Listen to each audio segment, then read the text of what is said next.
Dito na naman kami, malayo. Kaon na naman. Kay sarap ng buhay. Ay, buhay Punta talaga. kami.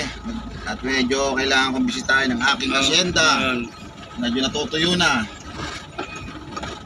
Ito, pinasyalan namin ang sitio. Sitio, alam niyo na kung saan sitio.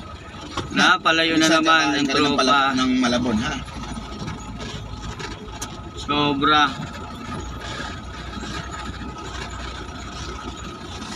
Sa bukid, walang papel. Hoy! Shoutout sa mga team Lapo.